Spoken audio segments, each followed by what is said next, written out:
दानवीर भामाशाह का जन्म। भामाशाह का जन्म राजस्थान के मेवाड़ राज्य में 29 अप्रैल 1547 को ओसवाल जैन परिवार में हुआ था। इनके पिता का नाम भारमल था, जिन्हें राणा सांगा ने रणथंभौर के किले का किलेदार नियुक्त किया था। कालांतर में राणा उदय सिंह के प्रधानमंत्री भी रहे। भामाशाह बाल्यकाल से मेवाड़ के राजा महाराणा प्रताप के मित्र, सहयोगी और विश्वास पात्र सलाहकार रहे थे।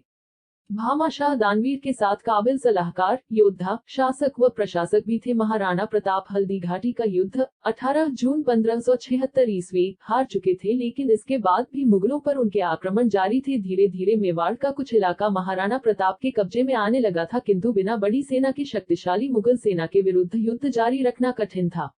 सेना का गठन धन के बिना संभव नहीं था। राणा ने सोचा, जितना संघर्ष हो चुका होगा ठीक ही रहा, यदि इसी प्रकार कुछ और दिन चला तब संभव है जीते हुए इलाकों पर फिर से मुगल कब्जा कर ले। इसलिए उन्होंने यहाँ की कमान अपने विश्वास सरदारों के हाथों में सौंपकर 1578 में गुजरात की ओर प्रस्थान करने का विचार किया। प्रताप अपने कुछ चुनिंदा साथियों को लेकर मेवाड़ से प्रस्थान करने ही वाले थे कि वहां पर उनके पुराने साथी व नगर सेठ भामाशाह उपस्थित हुए।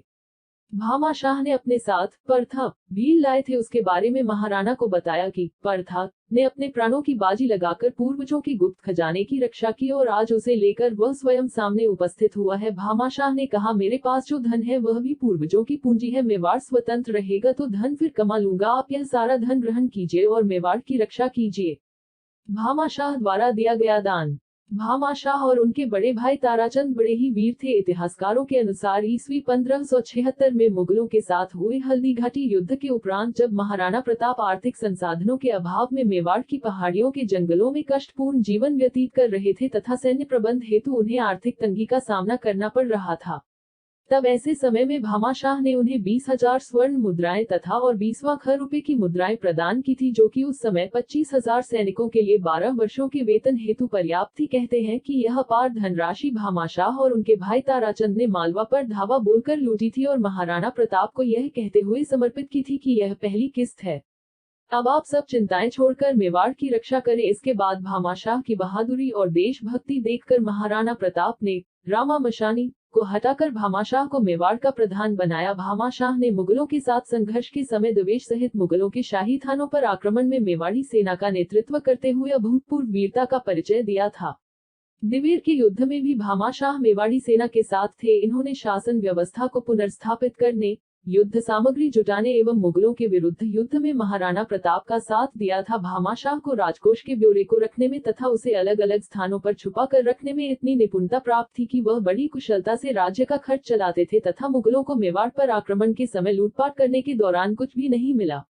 भामाशाह की मृत्यु। अपनी मृत्यु 16 जनवरी 1600 से पूर्व उन्होंने अपनी पत्नी को राजकोष से संबंधित सभी बही खाते देते हुए कहा था कि इन्हें सुरक्षित महाराणा अमर सिंह जी तक पहुंचा देना। उनकी ईमानदारी तथा स्वामी भक्ति के कारण ही भामाशाह के बाद उनके पुत्र जीवा सिंह को महाराणा अमर सिंह ने मेवाड़ का प्रधान बनाया तथा जीवा सिंह के पुत्र क्षीराज को महाराणा करण सिंह ने मेवाड़ राज्य का प्रधान नियुक्त किया था।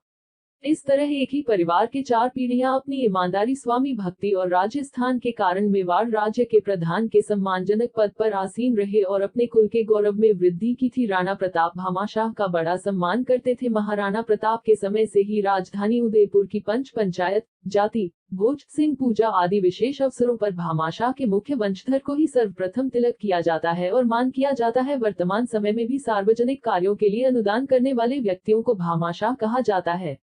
भामाशाह की हवेली। आज भी चित्तौड़गढ़ में भामाशाह की हवेली बनी हुई है। माउंट आबू में जैन मंदिर का निर्माण भी भामाशाह के एक भाई ताराचंद द्वारा करवाया गया था। राज्य सरकार भी मेधावी छात्रों को भामाशाह पुरस्कार से सम्मानित करती है। अपने 52 वर्षों के जीवन काल में देशभक्ति व दानवीर की भूमिका निभाने वाले भामाशाह की समाधि उदयपुर में है। भारत सरकार द्वारा भी इस महान विभूति के नाम का डाक टिकट जारी किया जा चुका है।